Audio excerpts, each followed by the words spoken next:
आखिर रावण की मौत के बाद मां सीता से क्यों मिली थी शूर्पणखा, तथा शूर्पणखा का विवाह किससे हुआ था और उसने रावण को श्राप क्यों दिया था, जानने के लिए हमारे चैनल धार्मिक ज्ञान 07 में आपका स्वागत है। ऐसे ही नए नए वीडियो देखने के लिए सब्सक्राइब और बेल आइकॉन पर क्लिक करें। दोस्तों, रामायण में शूर्पणखा वो किरदार है जिसके कारण भगवान राम और रावण का युद्ध हुआ। शूर्पणखा ही रावण के अंत का कारण मानी जाती है, लेकिन इसके पीछे उसी की रावण को दिया गया एक श्राप भी है। शूर्पणखा से जुड़ी कई ऐसी बातें हैं, तो चलिए दोस्तों, आज हम इस वीडियो के माध्यम से जानते हैं शूर्पणखा का वो काला सच जिसके बारे में लोग बेहद ही कम जानते हैं। दोस्तों, ज्यादातर लोग शूर्पणखा को केवल रावण की बहन के तौर पर जानते हैं, जिसके अपमान का बदला लेने के लिए रावण ने माता सीता का हरण किया था और जिसके परिणाम स्वरूप उसका भगवान राम के हाथों वध हुआ। लेकिन शूर्पणखा की भूमिका इससे कहीं अधिक है। शूर्पणखा ऋषि विश्रवा और कैकसी की बेटी थी। सूप जैसी नाखून होने के कारण उसका नाम शूर्पणखा पड़ा। उसके अन्य नाम मीनाक्षी, दीक्षा और चंद्रनखा भी हैं। सुंदर आंखें होने के कारण उसे मीनाक्षी भी कहा जाता था। शूर्पणखा असुरी विद्या में माहिर थी और वे कोई भी रूप धारण कर सकती थी।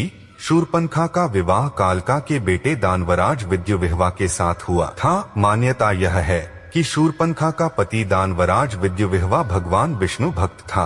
रावण को जब यह पता चला तो क्रोध में उसने दानवराज विद्युविह्वा को भी मार डाला। अपने पति की मृत्यु से शूर्पणखा तिलमिला उठी थी। उसने रावण को श्राप दिया था कि मेरे ही कारण तेरा सर्वनाश हो जाएगा।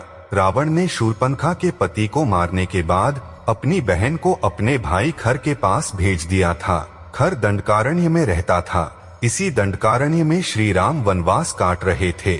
जब शूर्पणखा ने प्रभु राम को देखा तो उन पर मोहित हो गई और श्री राम से विवाह की इच्छा जताई। तब श्री राम ने खुद को विवाहित बता दिया तो वो लक्ष्मण के पास गई। लक्ष्मण ने न केवल उसके प्रस्ताव को ठुकराया बल्कि शूर्पणखा की नाक भी काट दी। उसके बाद ही शूर्पणखा रावण के पास गई और उन्हें माता सीता की सुंदरता का बखान कर उनके अपहरण के लिए उकसाया।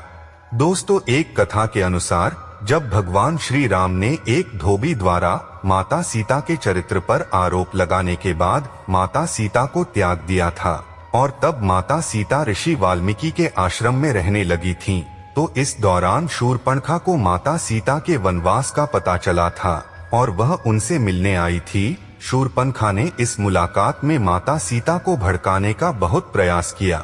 उसने माता सीता को कहा कि जो अपमान तुम्हारे पति और देवर ने मेरा किया था, तुम्हें उसी की सजा मिल रही है। शूर्पणखा से कुछ कहने के बजाय माता सीता मुस्कुराई और उसे कुछ ताजे जामुन दिए। माता सीता ने शूर्पणखा से कहा कि ये जामुन मंदोदरी के बगीचे के जामुनों के समान ही मीठे हैं। माता सीता को अपने उपहास से विचलित न होते देख शूर्पणखा असमंजस में पड़ गई थी। इस पर माता सीता ने शूर्पणखा को चेताया कि उसके इस प्रतिशोध की आग में रावण पहले ही नष्ट हो चुका है और माता सीता ने शूर्पणखा से ये भी कहा कि उसे बिना शर्त प्यार करना सीखना चाहिए। शूर्पणखा क्रोधित हो गई और अपने अपमान के लिए न्याय की मांग की।